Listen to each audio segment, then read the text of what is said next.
crucial to their prosecution. Harbor Springs collected really important evidence that has helped connect all the other incidents. So us and Boston are the two cases that they're using in order to try to prosecute him in Great Britain. So just an update, hopefully we can keep on going. Thanks for sending me over there, by the way. And I think that's part of us submitting these statements was the fact of trying to get this expedited over there. But I just wanted to update you. I thought it would be gone away and we're still on the court process. Thank you. Thank you, Kyle. I'll break the speak.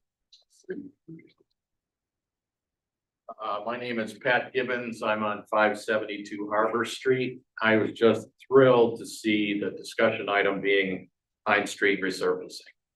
I remember sending a letter or email into the city and asking it was getting worse. It was a while ago. I'm just thrilled. I walk that every day and I haven't twisted my ankle yet, but I have almost flipped the stroller on those ruts. So thanks to the town for taking on this project. Thank you. Anyone else would like to speak?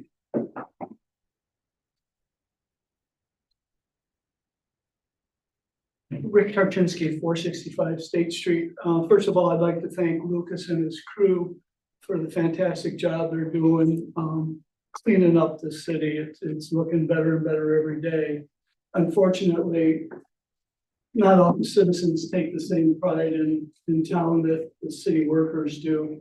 And a lot of people aren't doing anything with their property. And I think maybe the council should recommend planning commission to add some teeth to our blight rules and regulations.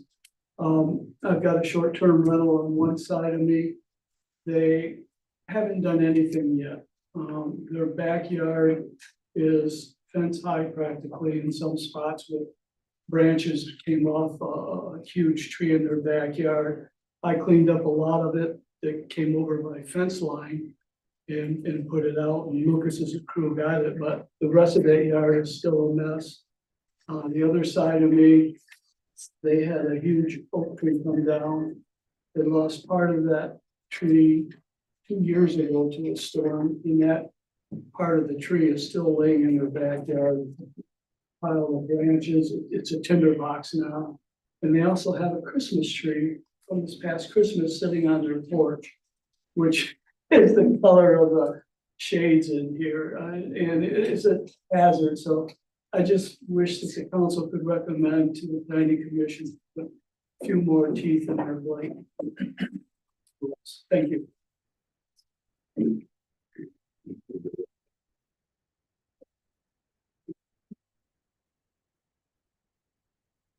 Hi, I'm Karen Upfield Bridgewood. We had a really successful cleanup day week ago Saturday. We have one more coming up, and so I had a few stragglers. I got a nice lady in town who has a broken spine, you can imagine, and so we're going to do one more day. So if you guys know of anybody that needs help, you can come to We Love Harbor Springs, give us a holler, and we'll try to help. Thank you. Yeah, I'm so good. Anyone else like to speak at this time? Mr. Mayor, we do have one hand on Zoom. Okay. Maureen Kenny.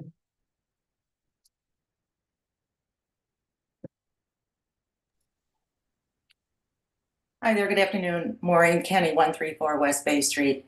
I've been pretty diligent about attending city council meetings over the past 4 or so years. And one observation I'm seeing is that items are often discussed and approved by city council, but then there's no follow-up for citizens and taxpayers to follow along in terms of what's going on. So for example, the Harbor Master Building, that was approved for $1.2 million a month or so ago. And there was discussion on who was going to do the payments for it. It was going to be split between the general fund, the waterfront, and then the DDA was possibly going to pay for the bathrooms since that's kind of tourist based. I guess I never heard any follow-up in terms of how that funding was allocated. And then the other thing was the fundraising committee that was brought up many times and discussed. There was going to be a consultant hired. I just wondered, did the committee form? Do we have a committee chairman? Have funds been raised? And perhaps those aren't agenda items, but I don't know if they fall under the city manager's report or old business under city council. But if we could always just kind of continue to put things on the forefront to keep the citizens informed. And on those two issues, and then going forward, obviously the substation and electrical infrastructure is critical. And I'd like to keep that on the forefront for citizens to follow along with. And then also the storm costs, which I'm sure that will be covered in Victor's report. But I think the storm costs are mounting, and I'd like to hear the funding updates from recent meetings that Victor's attended. Thanks much. I can respond to a few of those points. The first is we did at our last council meeting discuss that we had no applicants for the fundraising committee meeting, so we have no update for a fundraising committee as far as if members are going to be on it. As far as the Harbor Master Building project, we just haven't put that back in the agenda yet. There was no rush to decide how to split the money until we get to the project. I know the DDA may discuss it at a meeting, so once we hear back from them, then we'll have more to come to council with on how to split the money. And of course, anyone can just email me at any time if they have questions to follow up on projects. And I'll be happy to answer those questions. I usually give an update to council in my city manager reports. Thank you, Victor.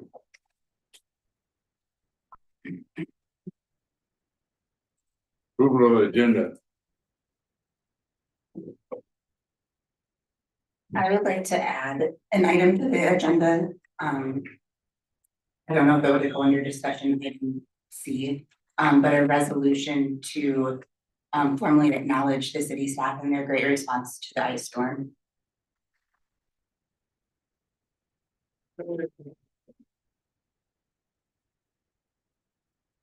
Second. Motion with the amendment. Second. Michael Behrman, Yes. Wendy Reed, Yes. Kathy Macho, Yes. Jamie Melky. Yes. Tom Graham. Yes. Motion carried. Any other comments on the agenda?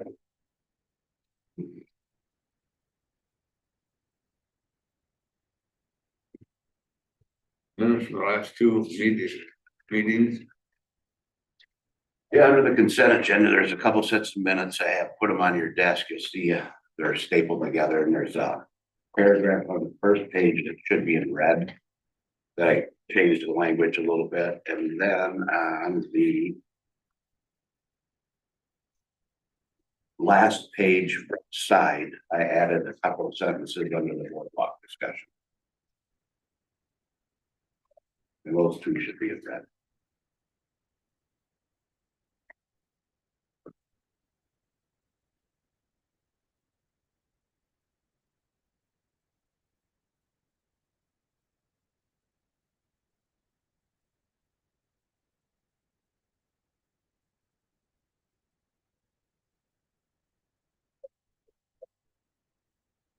You're welcome.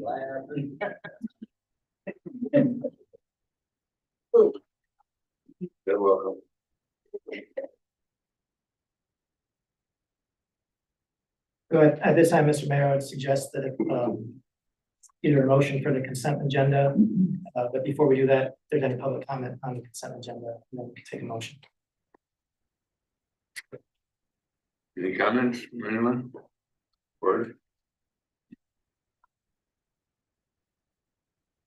I'd like to make a motion that we approve the consent agenda. A second. Tom Graham, Yes. Michael Behrman, Yes. Wendy Reed, Yes. Jamie Melky. Yes. Kathy Macho. Yes. Motion carried.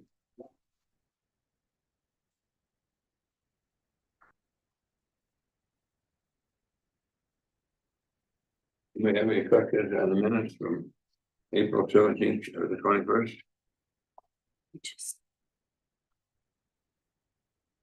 You just passed that.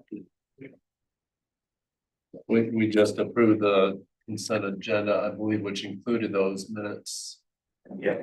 So yeah, going forward with these minutes, guys, anybody has questions, or you pick up an error or spelling or something like that. Just shoot me an email, call me, and I can change them before the meeting. They streamline it a little bit. Thanks, Nick.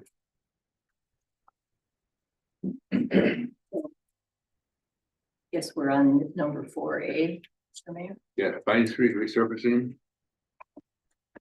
We've all got the bids here someplace. Yep.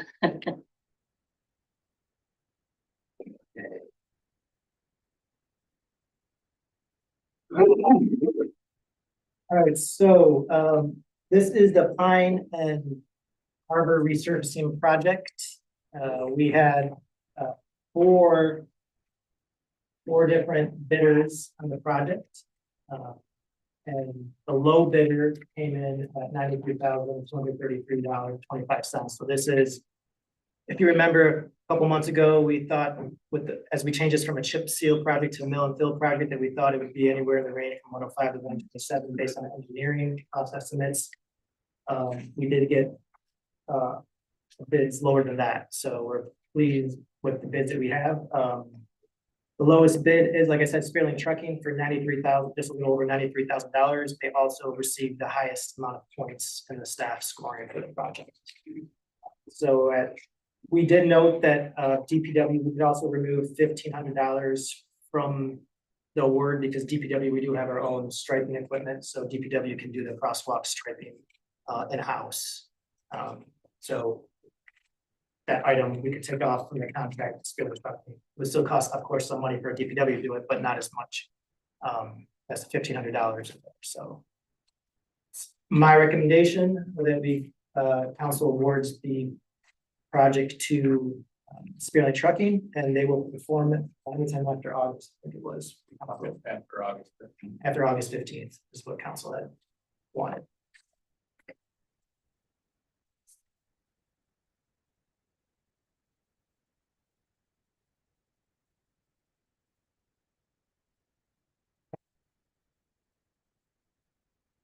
Just looked at the scoring and obviously this is consistent with that. So I just realized the page I printed cut off part of it.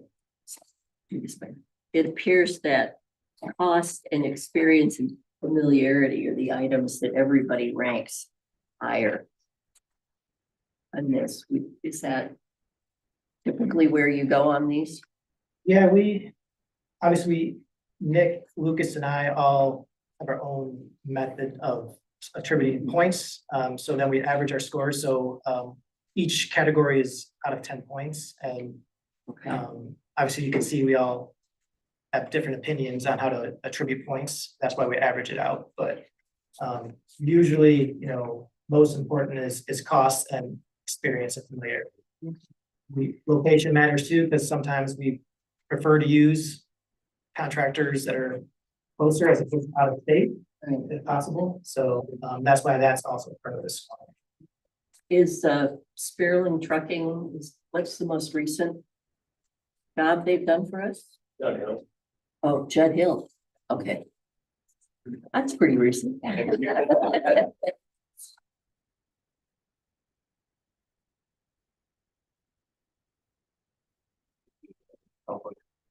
Yeah, doing public comment before a motion. So, Mr. Mayor, you want to invite the public to comment on the project? Sure. Anybody have comments on any of the bids or the project in general? How long is this supposed to take? On the project itself, it's not that extensive, so weather permitting, they'll come in and they'll mill it, which will probably take a day, readjust some structures and then pave it in a day or a day and a half, so relatively not that long. Thank you. I agree with Kat that Pine Street's in terrible shape. But I hadn't noticed that Arbor Street was, so why we're doing Arbor Street. On Arbor Street, there's a section that's in between East Bluff and Pine that's a little bit lower than the rest, and it puddles pretty bad, which is going to it'll just accelerate the deterioration. So while we were there doing that, adding that smaller section to get the grading correct and fresh asphalt will just make it last longer.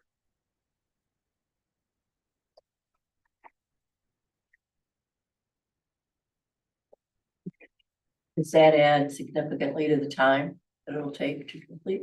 No, not much at all. Okay.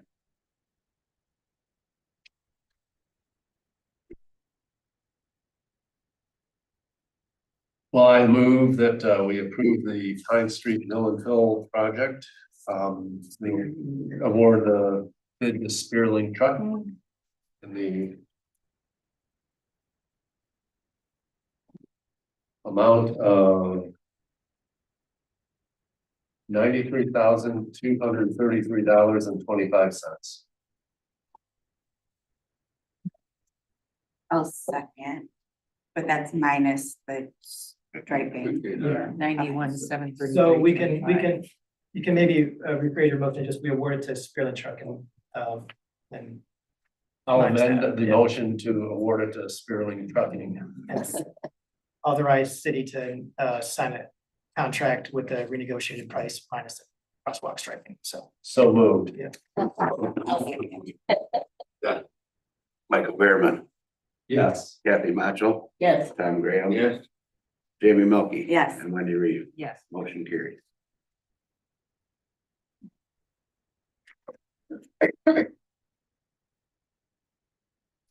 Okay, Mr. Mayor, the second item on the discussion section is a presentation by the Garden Club to include to put a garden at Lower Zorn Park around the flag. In my memo, you saw that I am phrasing this, they've been to the Parks Board, and the Parks Board supported the project, as you saw in the documentation.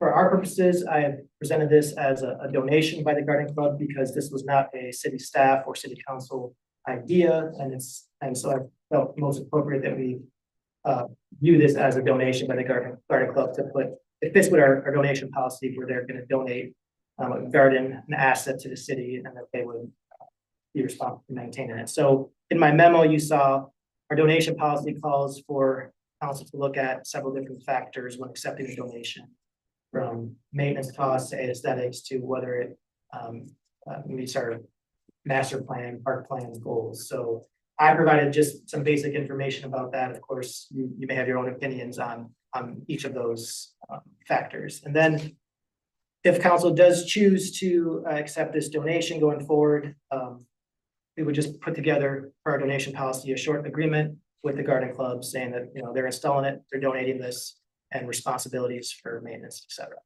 Of course, we have several gardens on our city property throughout that have been there maintained by the Garden Club and put in by the city or the Garden Club. Of course, those were all done before we had a donation policy, and so we don't have any sort of formal agreements for maintenance of those gardens. But the Garden Club does maintain those gardens that are on city property. The city typically contributes $2,000 to $3,000 or more for maintenance costs that Garden Clubs have maintained those gardens. So that's what I have for you, but we do have Garden Club representatives here to speak, to kind of present, and Yeah. then, You ready for me? Yes, I am. Okay, great. Hello, everyone. My name is Annie Patterson. I'm Vice President of the Garden Club. Thanks for having us in today to present our proposal for a new garden at Swimming Park. Before I get started, I have some, Mike, you need to get the button. Okay. Oh, can you hear me now? Yeah.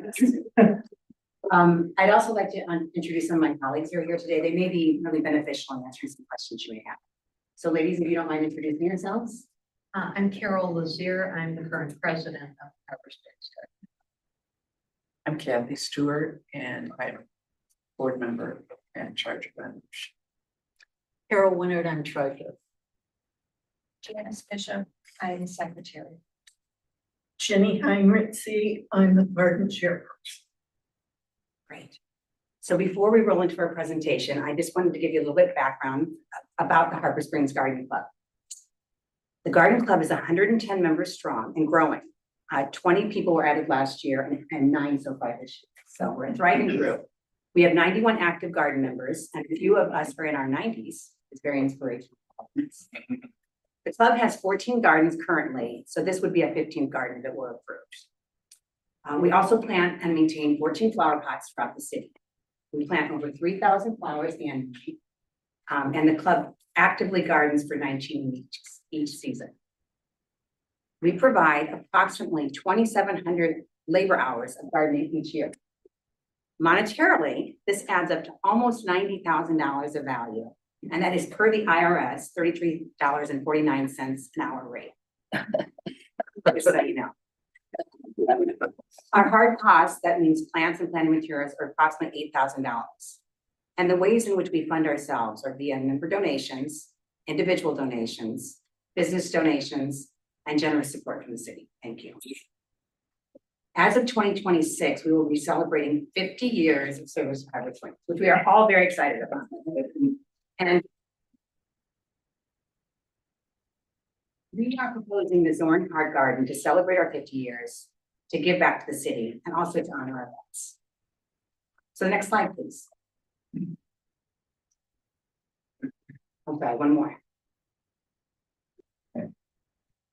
So what you see here is a current map of all of our gardens in the city. We have 14 gardens we discussed. And if you look at the map, you can see we have really great representation of our gardens on the east side of the city.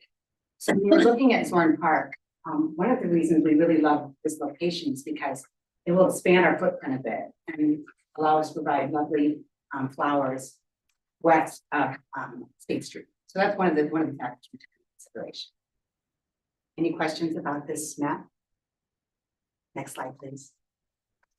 And on this slide, you can see an aerial view of where we are proposing our new garden, and that would be around the existing flag. Next slide, please. Now, this is a site analysis, so it's an overhead view of the area that we're proposing. The circular green object in the middle is where we are proposing our new garden, and that is around the existing flagpole. Now, we are recommending that the garden be here because there's already a vertical structure. So we know what that, a great concern is that we have open spaces in the city, places to play, throw frisbees. And because of the fact that there's already an existing structure, the flagpole there, we feel like that's already an area where people will be mindful of. So they're already accustomed to the fact that there's a flagpole there and will throw their frisbees accordingly to either direction. Our plan is to use a variety of colors and evergreens as well. So there'll be a beautiful pop of color throughout the season. The colors will be seen throughout the park and even from the road. And one of the things we kept in mind too is that we understand it's a beautiful view of the water, right? So we want to maintain those views. So our proposal includes only low plants. We don't want to have big, huge shrubs obstructing the view. So what we have is our design is to use very low growing plants so as to not obstruct the view of the water. We also feel like this garden will formalize the flagpole and really give a lot of honor to our veterans, which is very important to us. We are in the garden, which you'll see in the next slide, providing ADA access to the flagpole. And again, we're being very conscientious of the fact that we need to maintain open space for non-organizational play. Next slide, please. So this is our concept. I think there's text that will come in quickly. Okay, that's all right. So this is the radial design, circular, and you can see that we have mocked up where the shrubs will be, the evergreens, and then beautiful flowers throughout. We are also providing space, 4 feet of space, so that there's access to the actual flagpole, so the veterans can actually raise and lower the flag. You can also see that it's not on this slide, but it is 15 feet in diameter, and the walkway is 4 feet in length. And we're using pavers there that we worked with the Department of Public Works to make sure that was easy for them to maintain. We want to be very conscientious of making this an easy garden to maintain. Next slide, please. And then we have a perspective shot. So you can see a humanoid type figure there, which represents what the view would look like, the garden, if you're standing there. And that is our proposal. And we would love to entertain questions that anyone might have. Where does this sidewalk go to? The sidewalk goes to, it approaches the flag itself. You go, as far as you could go from when it leaves that area. Just to the grass. Just to the grass.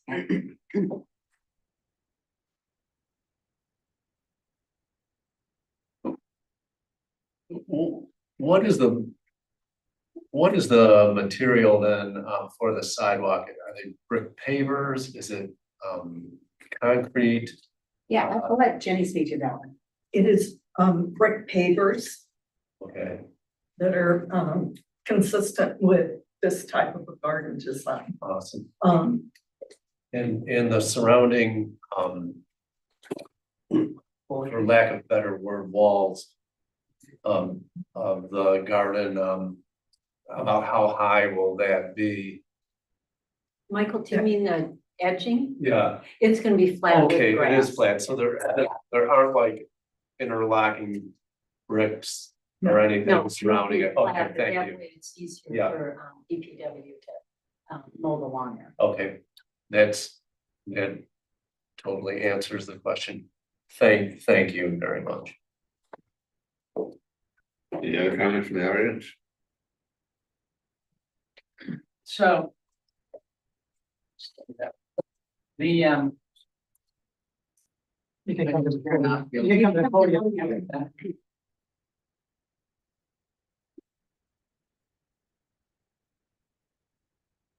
here in Field, Bridgewood. So the garden sounds really, really cool, really pretty.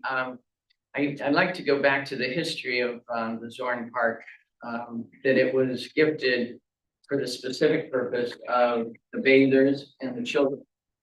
And so by placing a garden in the middle, around the flagpole, seems that it will detract from the bathers and the children.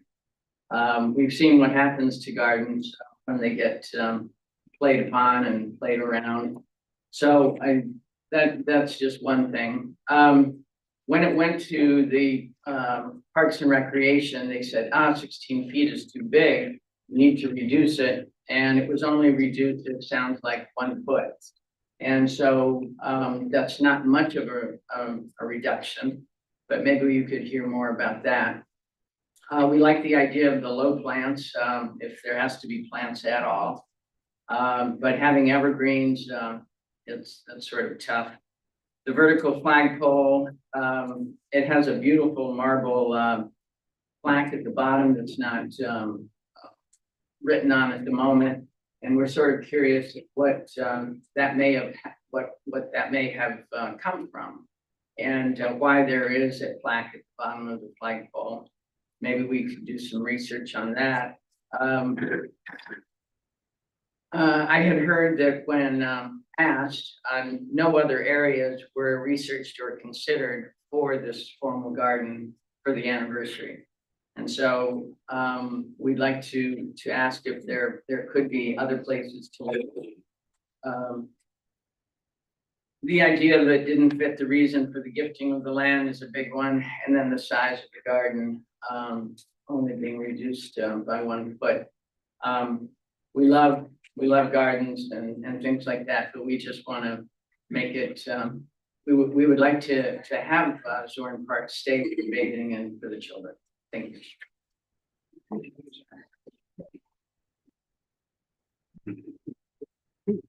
We do.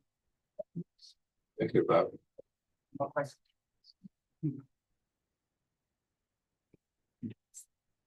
As a representative of the Legion and other veterans in town, of which I am, we have no problem with a garden around the flagpole. And in fact, when I die, if I could be buried where kids would play on top of my grave, I'd be happy. That would be a good thing. So from the veterans and the Legion, we think this is a nice idea. Thank you. Lucas? Yeah, Lucas, to address the marble at the bottom, I believe it was in 2001 when that flagpole was donated to the city. There was a memorial plaque on that marble, and that was in front of a raised flower bed. that was originally there when it was installed. So there was, I think, 6x6 wood that was around it, and then that was planted with annuals each year. That marble that is there had a bronze plaque on it that was detached, vandalized something, but it did come up missing, but that's how that all got there, so that's what that was. Lucas, thanks. Do you know when, so there was a garden there and when was it removed approximately? I don't remember exactly when it went away. I know that the wood and the structure around it kind of deteriorated and it kind of just dissolved. Thanks. Just to address the question with regard to other locations, we certainly did look at other locations, but ultimately we felt that this, again, there's more gardens or Tuttle Corner, I suppose, west of Lake Street. This was the preferred garden. Okay.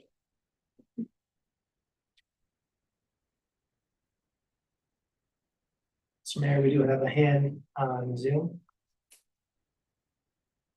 Maureen again? Patrick Kenny.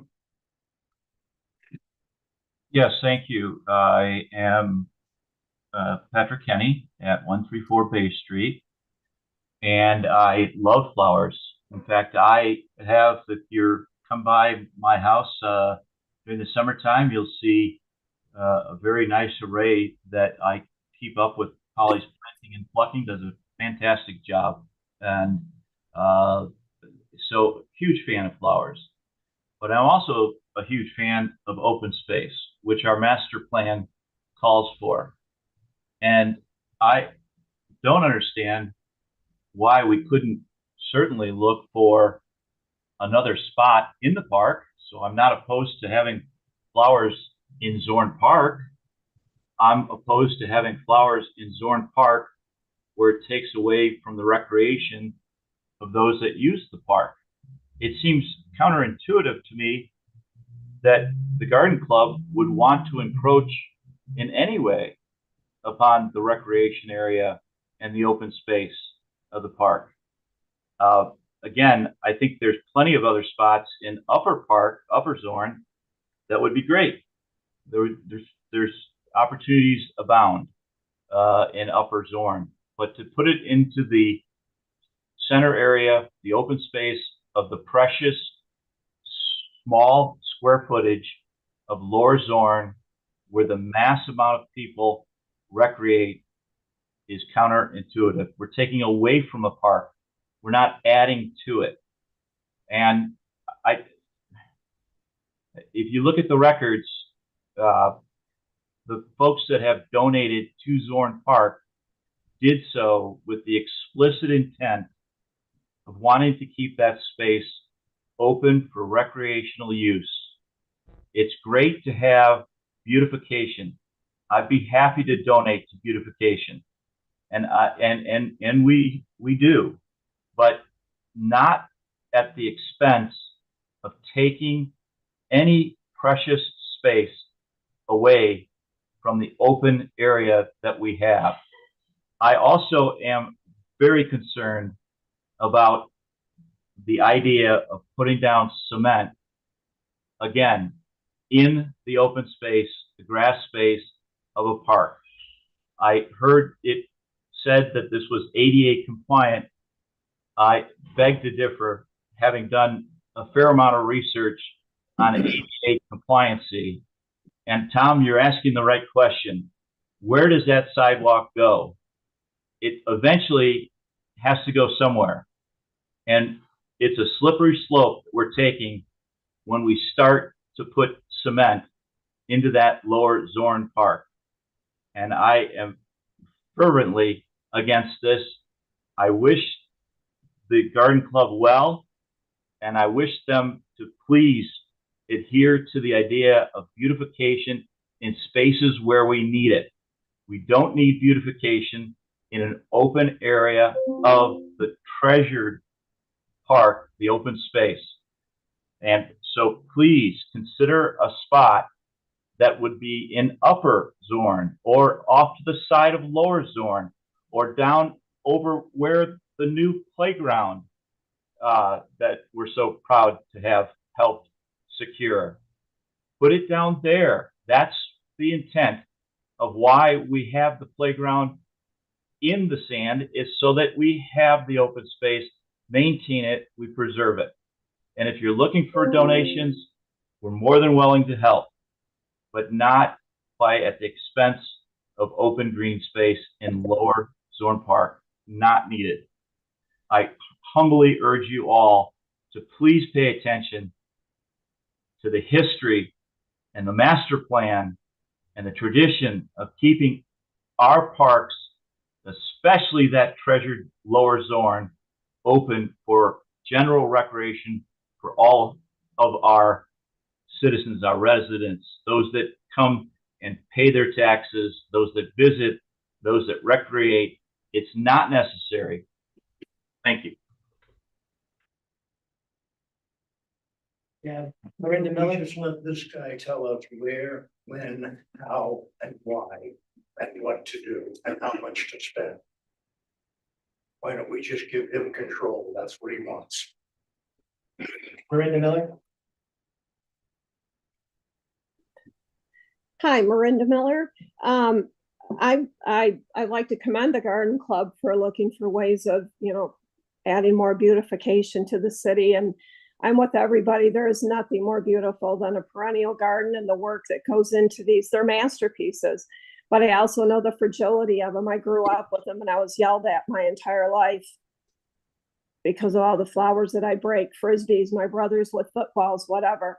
I do remember the history of the old flower bed down at Zorn Park around the flagpole. First of all, that old flower bed that was down there, the raised flower bed, it was 1/10 of the size. This looks, I didn't quite catch, I got on later, the dimensions of this, but this looks enormous, absolutely enormous. And there is no way these flowers will be trampled. And all your hard work, I hate to see the flowers broken off with footballs, frisbees. You are not going to be able to avoid that. Also, I have to echo Mr. Kenny's concern, cement. We just, had to listen at the other city council meeting, Mr. Bierman, and who also said about the 30 feet or whatever it is of cement in Shea Park, that we need to leave the green spaces alone.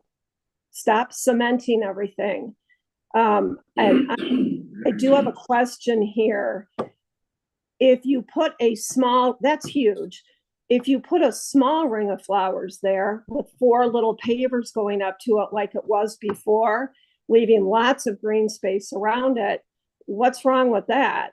And I'm suspecting the sheer enormity of the flower beds themselves is creating an ADA compliance. So why don't you put in a flower garden if you feel the need to, that would not create an ADA compliance, which an ADA compliance always involves a lot of cement. Also, I wonder, moving down the road, who the Garden Club seems to be looking for funds. I understand there's donations, but this will require at some point taxpayers funding, I would think. Like I said, has anybody thought about the 4th of July, Memorial Day, the car show, all of that? When you're with a group of people, they can't see what's in front of them. Those flowers are going to get trampled. And that is valuable green space. We saw how many people showed up for the Christmas tree lighting this year. We don't know where these people came from. 4th of July, and where there are masses, these flowers can get destroyed in one day. I think it's a nice idea. But like I said, I think we could do a memorial smaller, and it will be easier financially, fiscally more responsible, and easier for the Garden Club to maintain. And no cement. I just think I'm with Mr. Bierman, as he said before, leave our green spaces alone. Just no more cement. But thank you for your efforts with the Garden Club. I appreciate it. And like I said, I do remember the old Garden Club. It ended up getting, it got beaten up pretty bad, and it just was kind of left. Nobody took care of it, and it just went back to seed and was taken away. So, thank you. Patricia, please state your name and address. Oh, hi, I'm Patricia Lang and I own the home at 121 West Main, which borders Zorn Park on Main Street. And of course, I love gardens because I think I get a lot of compliments, although my garden is not traditional and a bit wild. A lot of people do love it. So I love that the garden club wants to beautify Zorn Park. I can't fault them with that, trying to do something very lovely there. I am concerned, though, just as a couple other people have stated, I think it definitely will impact the ball playing and the frisbee throwing and the potential of the plants getting trampled because of that. So I agree with what Patrick said and Marinda points that they shared already, and I won't repeat them. I won't repeat all of them. I'll repeat some of them. So respecting the open space. And what I'd like to suggest as a consideration, possibly some beautiful pots that are placed in a strategic points at Zorn Park where the plants won't get trampled and it's not going to involve ADA compliance, and yet it will add a beautiful touch. So I think that would be lovely. Thank you.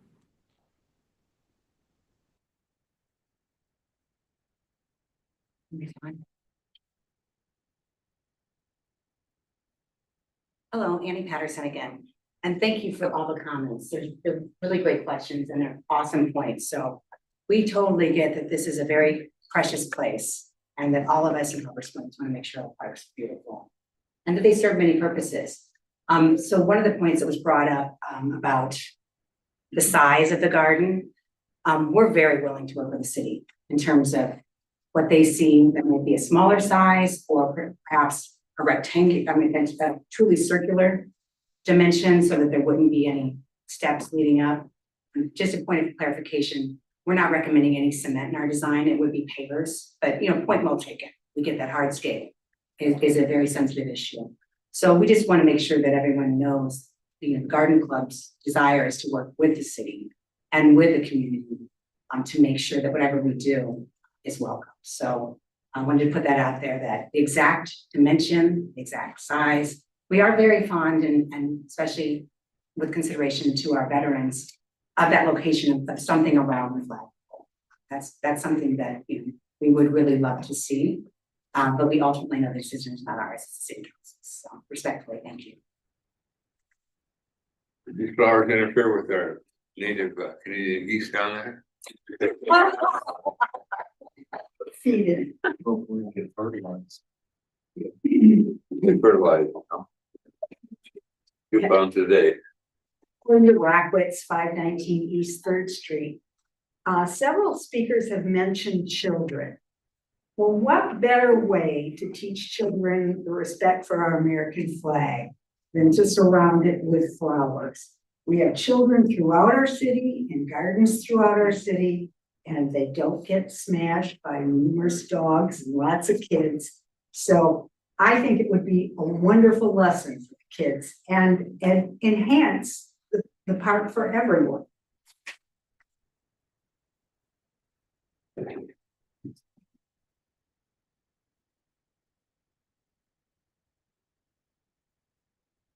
It's actually going better than I thought, so I'm not going to say very much at all. I did want to congratulate you all on your grant, though, from the Community Foundation for this. So for those who are wondering how this gets paid for, we all chipped into the Community Foundation. It's part of and they received, and the Garden Club in Harbor Springs received a grant to do this project because the Community Foundation thought it was a good project to do. I did want to mention a little bit, we've talked a little bit about the ADA compliance, and at the Parks Board, we talked about that as well. We didn't really feel like the the flagpole needed to be ADA compliant. They've done a great job of making it so that people can get to and from, but that's not really required. There's a reason for that. Raising and lowering the flagpole is a regulated activity, right? So it requires a crank that you gotta come down here and get from Lucas, I think, and crank that sucker up. It's not like on a cleat. It's not for everybody. It means that I can't do it. They won't let me do it. They won't let me lifeguard either. I don't get to drive the bucket truck or the snowplow. I don't pump gas at the marina because I can't do that. And they sadly won't let me drive the pointer yet either. But so those are all things that I can't do as an able-bodied, relatively able-bodied person. But it's certainly all those things are also things that don't meet the requirements that you have to be ADA. So they've done a nice job of accommodating what I think they can. To the mayor's point, I don't know that there needs to be a sidewalk that goes all the way around everything, because we want to preserve our green space, and I think that they've really done a nice job of doing that. Their efforts to work with both the Parks Board and the city are commendable. I just don't want us to see the ADA statute being weaponized. It is a really important thing for a lot of people, and when it's used or sort of misused as a sword to do things or not do things, I really don't like that very much. And I think it disrespects the ADA and what it's intended to do to make sure that everybody has access to all of public spaces. And that's what I think we've done here. Thank you. Anybody else?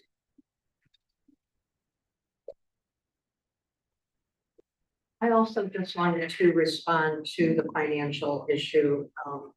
You know, as was just mentioned, we have received a grant from the Community Foundation, but the garden club itself is well funded. We have successfully managed 14 gardens, got flowers in them every year, and maintain them well.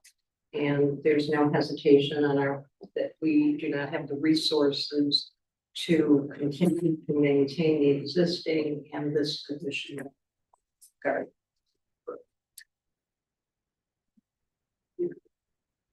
Mr. Mayor, we do have Maureen Kenny. Hi, Maureen Kenny, 134 West Bay. We're having a really hard time on Zoom here. So for example, right now, all that's on there is a logo of Harbor Springs. We cannot see the city council table, nor can we see who's speaking. People who are coming to the podium, we've had 3 or 4 gentlemen. There you go, thank you. 3 or 4 gentlemen who've spoke who've not identified themselves. I don't know if that's because they don't want to know who. One male commissioner there was pretty offensive to many folks that were online. But thank you, we can see you all now. And for the first 10 minutes of the meeting, we could not hear anything on Zoom. So I don't know if we need to relook at our technology again, but it's kind of frustrating to be on Zoom and not be fully engaged. I would just like to talk a little bit. How much is this grant that was received by the Community Foundation? Could somebody answer that for me?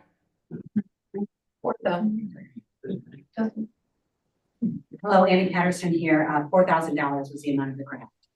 Okay, great. That's great. If you look back at city council meetings dating back since 2015, it has been routine that the Garden Club has asked city council for money. In 2021, they requested $4,000, citing dwindling donations. 2022, they received $2,000 from city council. So I just want to bring that to city council's attention, looking historically at it. Again, I'm not against the garden club. I would like to join. I love to garden. However, I think we just need to make sure that, as Miranda said, this isn't falling back on the city here long term. And then additionally, at the last Parks and Rec meeting, Dana Mulder, the chairman, has indicated that they're doing a master plan for each of our parks in the city. Well, the master plan is not done yet for Zorn, but she said, I think this is a good idea and we should go ahead with it. So again, I think we're putting the horse before the cart, or the cart before the horse, whatever that saying is, by putting in a 15-foot garden with cement without a complete master plan for Zorn. And then in closing, I will just say our park survey that everybody is relying on, 93% of people want to preserve valuable green space. And this is just eating up the green space in Zorn, where I'm sorry, children are not going to respect that when their football goes in there. They're going to go get their football. So I will say that in closing, I think the better option for this would be great, would be right by the drinking fountain. That's where all the gentlemen who served on our wars, that's where their names are listed. In fact, those plaques aren't up right now. I'm not sure where those are, but along the sides of that would just beautify that park, put some pops of color. I think that would just be an ideal location and not eat up the green space in Zorn. Thank you. This Carol Winnard, I'm the treasurer of the Garden Club. And I just wanted to address the issue of asking the city for additional financing for this, for funding. That's my banker speak coming out. Funding. We have sufficient funds to both install and maintain forever, if you will, this garden. And we have no intention of asking the city for any money for this garden. We did get this year $3,500 from the city for the gardens, which we're very grateful for. But we have more than sufficient funds to cover this garden as well as the other 14. The other point I'd make is that we have a lot of gardens, as you would have seen in the map, that are lower artesian, upper artesian, Memorial Garden, all along Bay Street, along the waterfront. And occasionally there, because of the artesian well too, the kids will come and play there, and we have teams that are assigned to each garden. And when flowers are broken, we go back in and replace the flowers. And that will be the same thing that we do at the one at Thorn Beach. Thank you. That's right.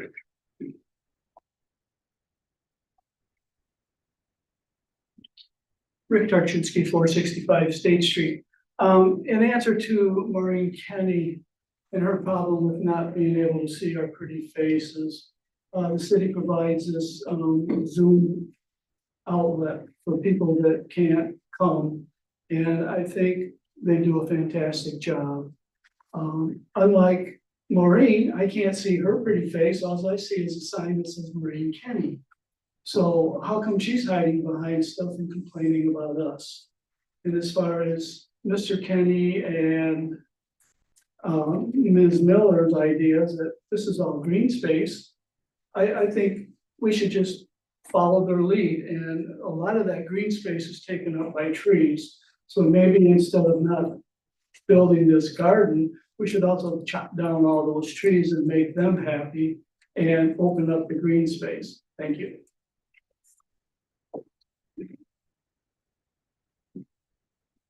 Anybody else? We do have Maggie Lacy.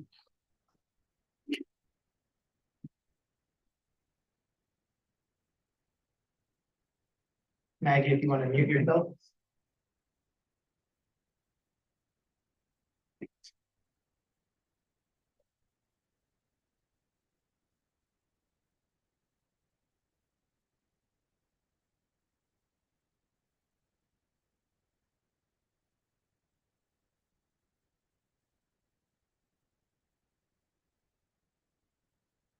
She's not. She's not there. So she lowered her hand.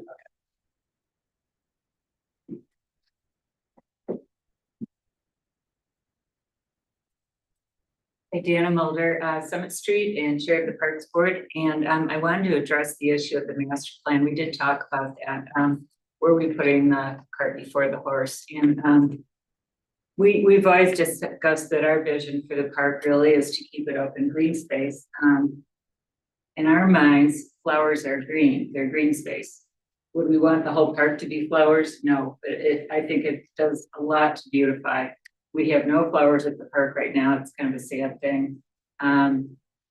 We also discussed with the garden club, the fact that we don't have a master plan, and what if something changes down the road? And they were very amenable to removing the garden, moving it somewhere else. And that's the nice part about plants, is you can do that very easily. And the same thing with pavers. They're like Legos. You pop them out, put them back in.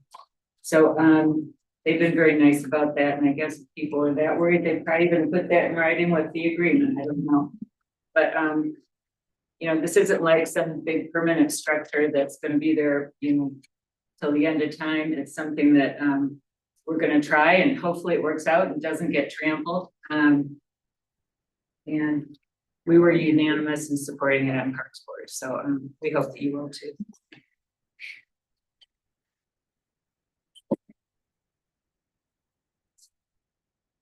Maggie, I'll try you one more time. Okay, can you hear me? Yes, we can. Okay, great. So I kind of want to step back and just look at the overall parks and what we're doing, especially financially. I'm really concerned where we are right now, just in general, with money that's being spent or we're tagging money that we might not have.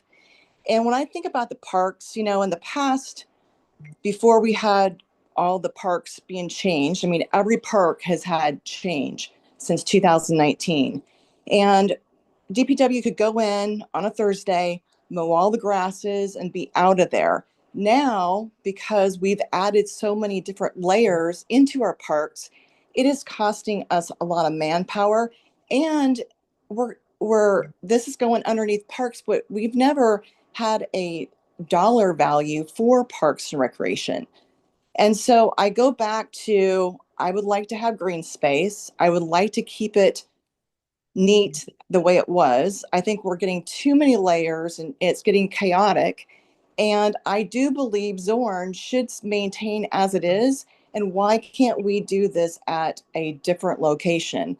I understand the garden club, they haven't looked at other options, but I just would like to rethink this, not only as maintaining green space. I understand the flowers and the trees, but I'm talking about just having grass and making it easy for DPW to do their job, get in and get out of there, and not us adding additional funds that we might not have. I mean, we're going in through a change right now nationally, and I think we need to be very smart about what we're doing going forward.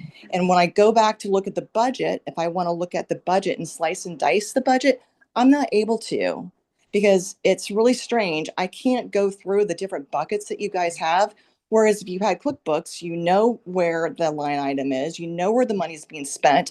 And right now, we're doing things that I don't believe that we have the funds to do. I think it's really careless on how we're spending our money right now, and looking at manpower and just thinking that's all going to blend in. It's no big deal. But yeah, you guys are going to ask us for an increase in taxes in 2 years. So I want to sit back and slow everything down and look at this more methodically on how we're moving forward, especially what we do in our green space area. So thank you. And it's Maggie Lacey, 315 East 3rd Street. Thank you, Maggie. Just a couple comments to respond to that. So, Council, as you recall, last year we reorganized DPW and parks a little bit. We actually reduced the amount of money we're spending on parks and DPW. We eliminated a DPW employee, eliminated 2 parks employees, created a full-time position out of basically 1.5 positions. So we eliminated money. Our DPW has no problem with maintaining any of the parks. Actually, that's why we reduced an employee from the DPW. So no concern there. In our parks budget, we have several line items in our general fund and also a waterfront fund and other funds that specify parks and where money is going for the parks. Rick, you probably didn't know this, but as far as Zoom, I have stopped allowing people to put videos or face on Zooms because of the Zoom bombs that we received. So, so that's why. So it's not they're not allowed to turn on their cameras.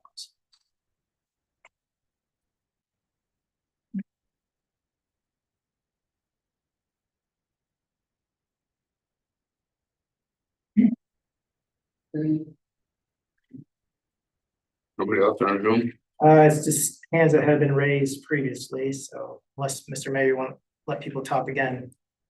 Don't need to talk again. Any comments from the council?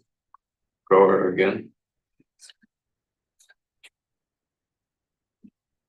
I've listened to all the comments and read through the correspondence that we've gotten regarding this, and I have several comments. First, I went down and stepped off 7.5 feet on either side of the flagpole and looked around, and it does not look like a big space at all to me. In fact, in terms of the overall green space down there, I think it's quite small. There's a lot of green space down in that area. So I don't think that the 15-foot dimension that's being presented is unreasonable at all. And I think I would be sorry to see it any smaller. So in terms of whether it's an obstruction, the flagpole's already there. That's somewhat of an obstruction and certainly a very hard one if you were to run into it. So I don't see this as an additional, I don't really see this as an additional issue. I think it's great to have gardens on that end of town. The fact is Zorn Park doesn't have one. To put it in the part of Zorn Park that's on the other side of the street, you've got lots of wide open space there. Why would you? I think the same argument would apply. So if you want to put a garden in the middle of that, when it doesn't make any sense to me. I think this is a perfect location.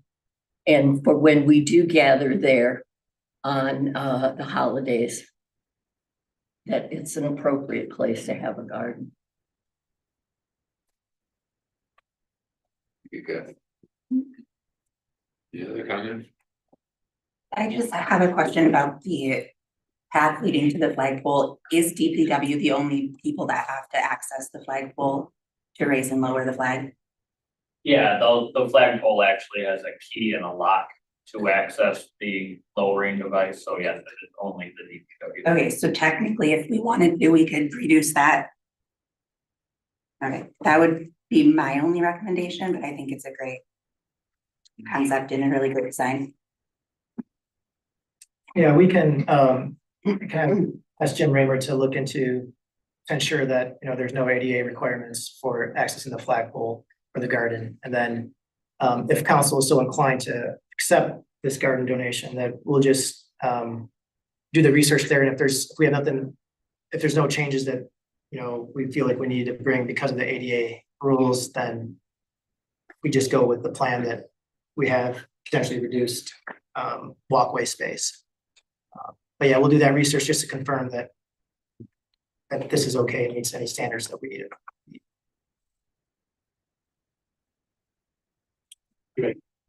I'm not against flowers. I'm not against free flowers. I'm not against free maintenance of flowers.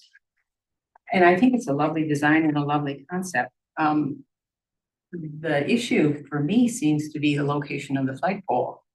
Why don't we just move the flagpole? So I look at that design and those 3 trees that border the sidewalk on the water. If we put the flagpole where the middle tree is, you can do probably a larger garden around it. You get it out of the middle of the green space, and it's a good compromise position. Everybody walks away happy.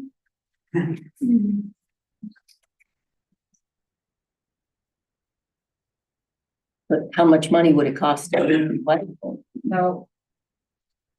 Well, we did discuss that. Yeah. It's an eye, moving the flagpole, that has been a topic of discussion. You got the cannon and the flagpole kind of willy-nilly in the middle of the park, whether that was for the Legion and their ceremony or whichever the purpose was. We did decide that it's not something the city can do themselves. Special equipment would have to come in. So due to cost, that's why we decided not to go that route. But could we explore how much it costs and then fundraise to move the flagpole?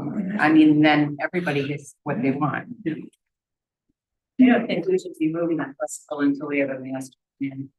And just one other comment, be careful what you wish for, because, come time to do a master plan, we may decide that we do need ADA accessibility to the cannon, for example. It's a monument. So Jim points out that you need ADA access to a monument, then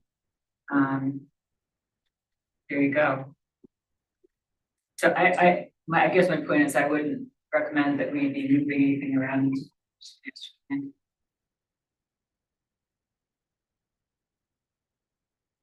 Does the city master plan cover Jordan Park?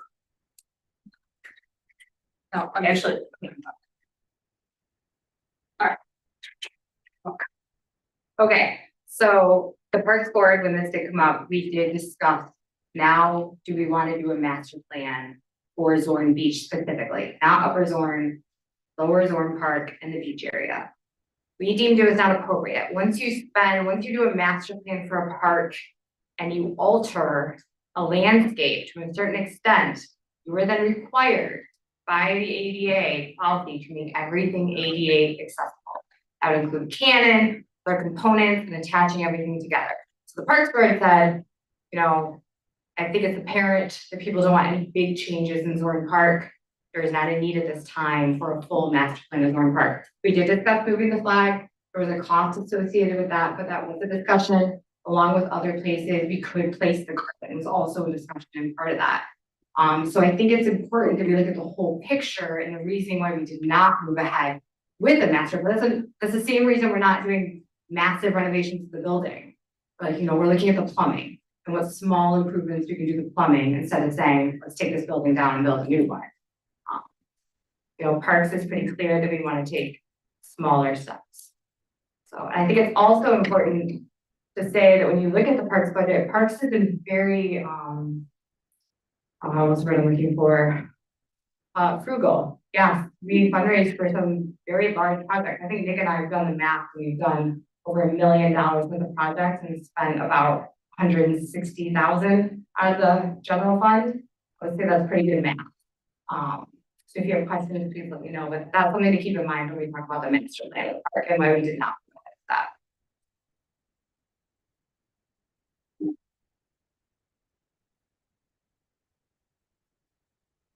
I totally support the plan for the garden around the flagpole. I don't see it as a reduction in green space. I think, as it was mentioned before, flowers, shrubs and such are another form of green space. I truly see it as something that will unify and just to clarify, yes, I'm all for preserving green space. And again, I don't think flowers diminish that at all. My comments were in reference to Shea Park and going from a 6-foot sidewalk to a 5-foot sidewalk and going from a 15-foot, I believe a 15-foot or 18-foot platform in front of the AHA to a 12-foot platform.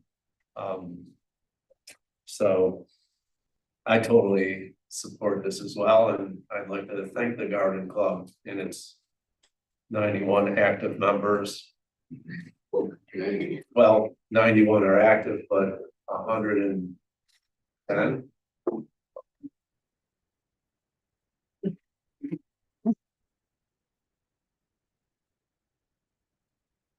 And I would like to make a motion that we, there's no further comment. I would like to make a motion that we go ahead and approve the Zorn Park donation project from the Garden Club. Councilmember, can I add to that, if that's your motion, to contingent on city research that it meets ADA compliance and then we'll formulate an agreement. Amendment adopted based on what our city manager said. And just one other thing that has nothing to do with this topic. I'm what's keeping the boys varsity baseball team and the girls softball team from going to Elk Rapids at 1:45. Because they need to be given a ride there, the big yellow bus, so I may be leaving shortly. I'll second the motion. Any discussion? Everybody? Roll call. Kathy Macho, Yes. Jamie Melky, Yes. Michael Behrman, Yes. Wendy Reeve, Yes. Tom Graham, Yes. motion carried.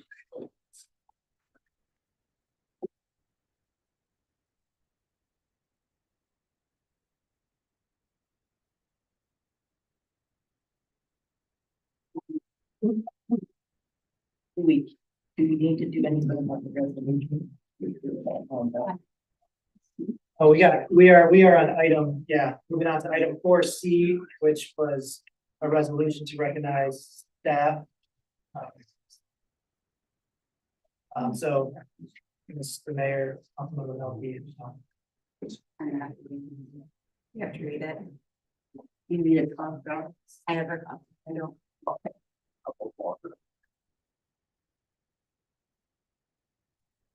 Do you want somebody to read it? If someone wants to read it, they can. Would anyone like to read it? Because I don't. It's not. Sure, I'll be fine. I can read it. A resolution of the City Council, City of Harbor Springs, May 5th, 2025. Whereas in late March and early April of 2025, the City of Harbor Springs experienced a severe ice storm that damaged electrical power lines throughout the city and disrupted electrical service to all residents of the city for over a 4-day period. And whereas the City Council observed and finds that the city staff, specifically the city manager and city administration, city electrical department and linemen, the City Department of Public Works, the city police, and the Harbor Springs Fire Authority gave service to the community under the most trying conditions, putting the public welfare above their own. And whereas the City Council finds that the city staff set an example for surrounding municipalities with communications and keeping residents informed and performing wellness checks during that trying time. And whereas the City Council has determined that it would be appropriate to recognize and honor the city staff for their service to the city and its residents.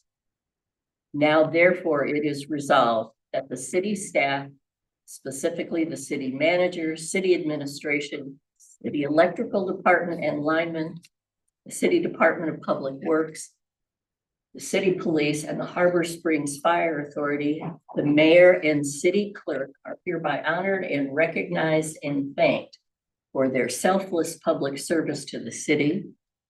And let it be known far and wide that their service is appreciated.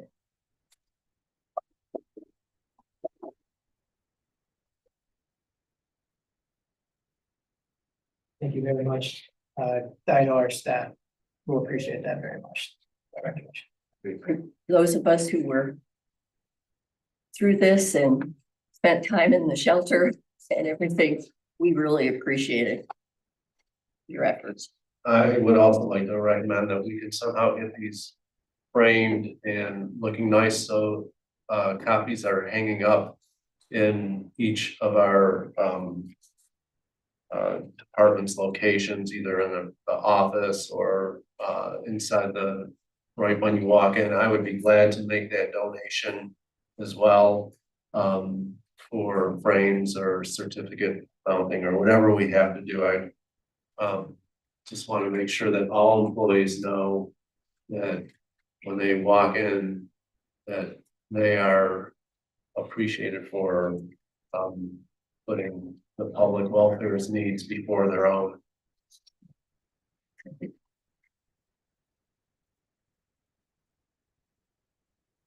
There would be a motion to adopt this resolution. Second. I'll make a motion to adopt the resolution. I'll second. Tom Graham, Yes. Kathy Macho, Yes. Wendy Reeve, Yes. Jamie Melky. Yes. Michael Behrman, Yes. motion carried. Okay, moving on, do my, I guess, city manager's report, and there's not a whole lot to report other than I did meet with FEMA officials. And they went through a list of all the to-date cost estimates and actual costs we have spent on the ice storm recovery. Our estimates are at about 500,000 now. I know that's a lot higher than we originally did because we now are receiving our bills from a mutual aid. And mutual aid bills were higher than we initially estimated. So it looks like, you know, we're hopeful that FEMA will reimburse us. I mentioned if they do, it's a 75%, 25% cost share. So that would be greatly helpful. I don't know when we'll know. They're still doing a lot of interviews and discussions with other municipalities and organizations. But hopefully we know. We did just receive today the $5,000 check from the Community Foundation that helped pay for part of the fuel costs for the shelter. So we did have some reimbursement come in already. So we greatly appreciate the Community Foundations there. I've had a few MPPA meetings. I was down in Lansing for an MPPA meeting, actually an MPPA conference. A lot of the issues we're talking about were state mandates and rising costs and changes in the market. You know, one of the big things that we're all focused on from a nationwide energy issues is the data centers and how much energy these data centers for AI and for all this other internet world stuff that we're adding to our grid. How are we gonna be able to keep up with the energy supply for these things? So it's not a local issue, but it does affect the markets and how we and the amount of energy power plants basically that we need. So we'll have more information probably coming up on that, but just something we talked about at the meeting. So anyway, that's really the big things. If anyone has any questions about city operations at this point. Okay.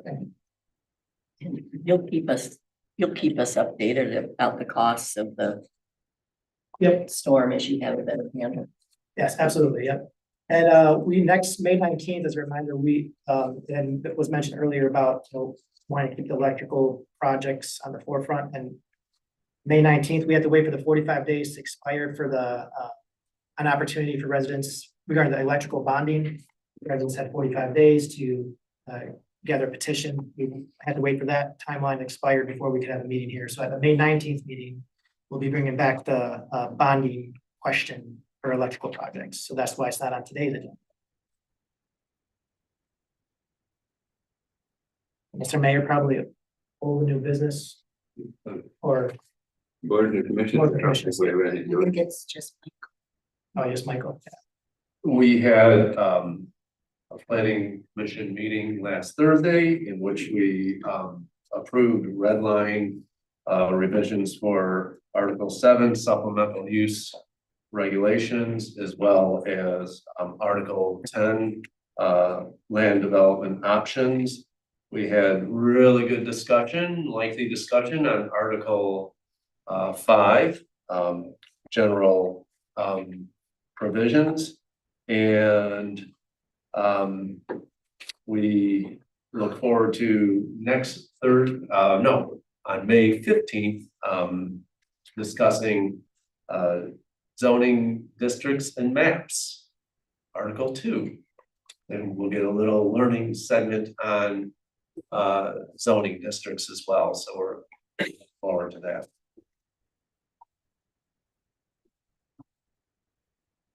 There was no zoning board of appeals meeting since our last meeting, so.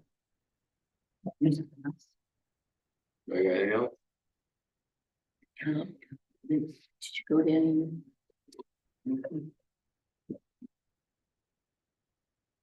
Old new business? I don't have any. Anything else? Have any other business you want to bring back up?